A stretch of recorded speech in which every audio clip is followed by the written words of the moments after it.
Hola amigos, ¿cómo están? Soy Antonio Tucet, médico y consejero sexual. Hoy día vamos a ver el tema de gestión clínica. Y ustedes me dirán, ¿qué cosa es gestión clínica? Este es un tema, por supuesto, dirigido a profesionales de la salud, sobre todo, funcionarios, directores, jefes de departamento, jefes de servicio, funcionarios incluso del Ministerio de Salud, etc. La gestión clínica simplemente es la gestión, vale la redundancia, del acto médico o el acto de salud. Entonces vamos a definir primero qué es gestión. Gestión es un proceso en el cual yo tengo que planificar,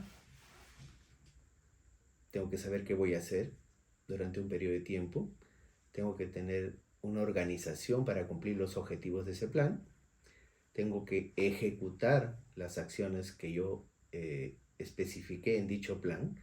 Y para eso tengo que tener muchas habilidades como buena comunicación, trabajo en equipo, resolución de conflictos, entre otros. Es decir, la ejecución o dirección es el punto más importante de la gestión clínica, gestión sanitaria, gestión administrativa o cualquier tipo de gestión.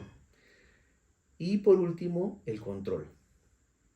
O sea, todo lo que hago debe ser controlado por el mismo gerente, por el mismo gestor clínico, generalmente de tres maneras. A través del monitoreo de las metas, mes por mes, semana por semana, incluso día por día. La supervisión, es decir, tiene que ver cómo su personal hace los procedimientos de ese servicio. Por ejemplo, si la consulta cumple con todos los protocolos solicitados o especificados por la institución, si una determinada operación cumple con todos los rigores de la seguridad del paciente, por ejemplo, y etcétera. Entonces, si ve que su personal no está cumpliendo o está cumpliendo inadecuadamente con estas especificaciones, entonces tiene que hacer un proceso de retroalimentación, ¿no? Que puede ser simplemente una conversación con un personal o la capacitación a todo el personal para mejorar la realización de ese procedimiento. Y finalmente, la última fase del control es la evaluación. Es decir, como todos los planes tienen indicadores, esos indicadores al final deben ser medidos, debe obtenerse un resultado y contrastarse con el resultado deseado. Cuando yo comparo, evalúo por qué hay diferencias entre lo que se logró y lo que se planificó, se excedió o estuvo por debajo o estuvo igual, y tengo que analizar por qué pasó eso.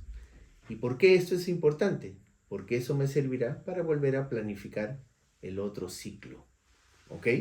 Si entendemos eso, el acto médico puede cumplir con todos estos requisitos. Entonces, un jefe de departamento, un jefe de servicio, debe planificar, organizar, direccionar y controlar todos los actos médicos que acontecen en su jurisdicción. Consulta médica, cirugías, procedimientos, atenciones de emergencia si fuera el caso, procedimientos no invasivos, invasivos y de cualquier tipo, ¿no?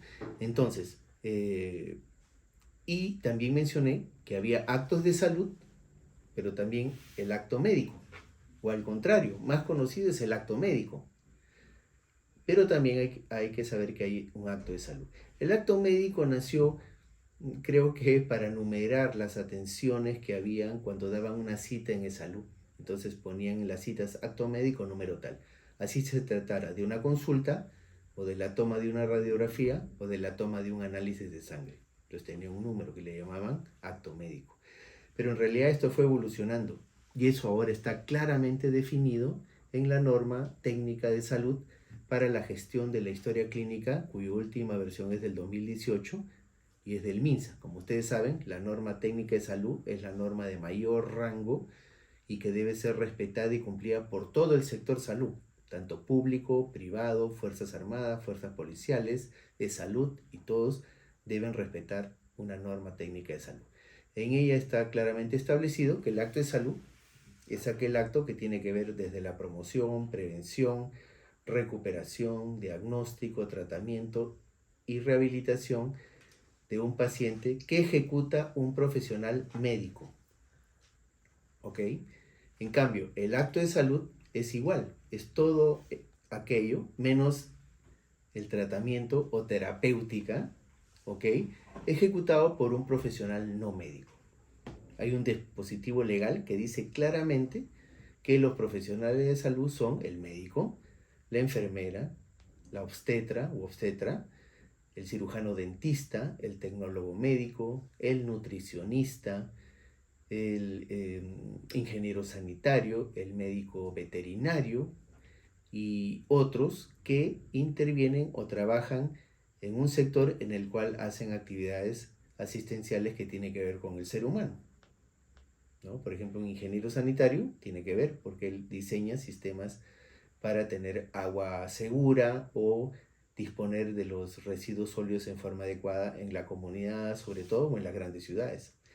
Y el médico veterinario a veces tiene que ver con la observación de personas, etcétera, de animales o sobre todo las famosas zoonosis, que son enfermedades que normalmente habitan en los animales y accidentalmente pueden pasar al hombre, como enfermedades como la rabia, que hasta ahora tenemos casos en el Perú, sobre todo de rabia silvestre, que existen lamentablemente hasta ahora. Entonces ahí el médico veterinario tiene un rol importantísimo para la prevención y erradicación de la rabia en el Perú. Entonces con esto quiero decirles que todos los profesionales no médicos, ¿okay? Ojalá que no haya omitido ninguno, todos hacen actos de salud. Es decir, pueden anotar sus intervenciones en una historia clínica. Por ejemplo, la enfermera anota sus observaciones en la historia clínica. El tecnólogo médico también debe hacerlo. El cirujano dentista también tiene que tener historia clínica o exclusiva, como en el caso de los centros privados, pero en los centros públicos pues tendrá que ser la historia clínica común del paciente. El psicólogo también tiene un acto de salud, tiene que anotar todos sus hallazgos en la historia clínica. Igualmente, todos los otros profesionales de la salud tienen que registrar sus actividades en la historia clínica y los registros, los famosos CIE-10 o registros de atención, sean físicos o virtuales.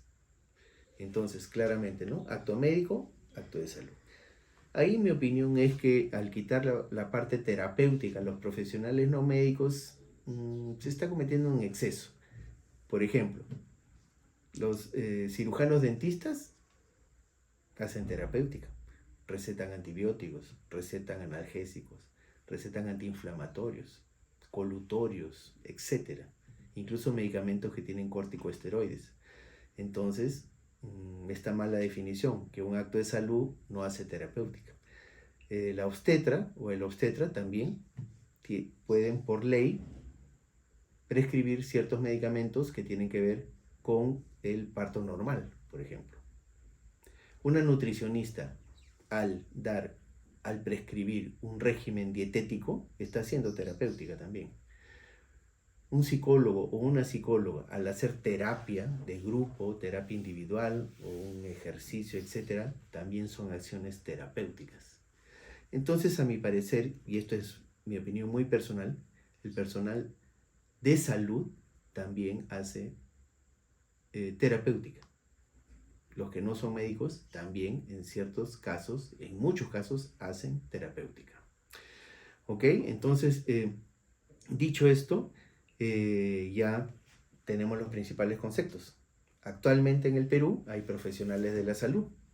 Hay un grupo que está facultado a hacer acto médico, el médico, y el acto de salud, todos los profesionales no médicos. Es más, en las normas de calidad de la atención, el llamado el libro rojo de auditoría del Ministerio de Salud, que muchos de ustedes deben conocer, ahí está claramente especificado que cada hospital o instituto o entidad tiene que tener un comité de auditoría médica para evaluar el acto médico y un comité de auditoría de salud para evaluar el acto de salud de los profesionales no médicos.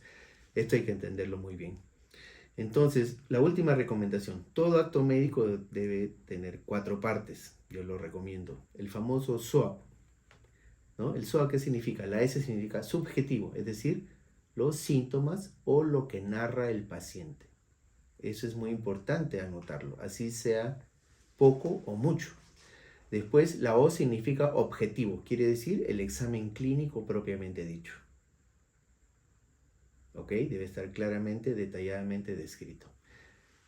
La A es apreciación diagnóstica o impresión diagnóstica, en donde tenemos que poner todos los diagnósticos que creemos que el paciente tiene o porta. Y lo ideal es que tengan su codificación CIE-10. Mi opinión es que eso es opcional en el caso de la historia clínica. ¿Por qué? Porque la historia clínica en sí no es para poner el CIE-10, sino más bien son los formatos de las aseguradoras los que necesitan esos códigos para que el diagnóstico sea inequívoco. ¿Ok? Esa es mi opinión muy personal. Y finalmente, el SWOT termina con la P, que es el plan terapéutico. Es decir, ¿qué vamos a hacer con ese paciente? No solo los medicamentos. A un paciente podemos decirle que guarde reposo absoluto, que guarde reposo relativo, que haga ejercicio, que haga actividades al aire libre, que tenga una determinada dieta, que evite ciertos alimentos, que haga, que cultive un hobby, por ejemplo, etcétera, etcétera, ¿no? Y lógicamente los medicamentos que va a usar, ¿no? Y si va a tener una cita de control o no, o le va a tomar algunos exámenes de laboratorio o algunos exámenes complementarios para que su diagnóstico, si es presuntivo en un primer momento, porque acordémonos que es impresión diagnóstica, pueda confirmarlo o descartarlo. Por eso también la palabra descartar diabetes está muy mal usada, porque descartar diabetes quiere decir que he llegado a la conclusión que ese paciente no tiene diabetes. Y nosotros la mal usamos como decir descartar diabetes, decir está por verse si tiene diabetes, lo voy a confirmar con los análisis que voy a tomar.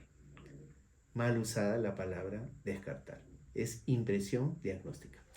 Bueno amigos, espero no haberlos aburrido. Marquen like, regístrense y nos vemos la próxima para ver más temas de gestión clínica. Gracias.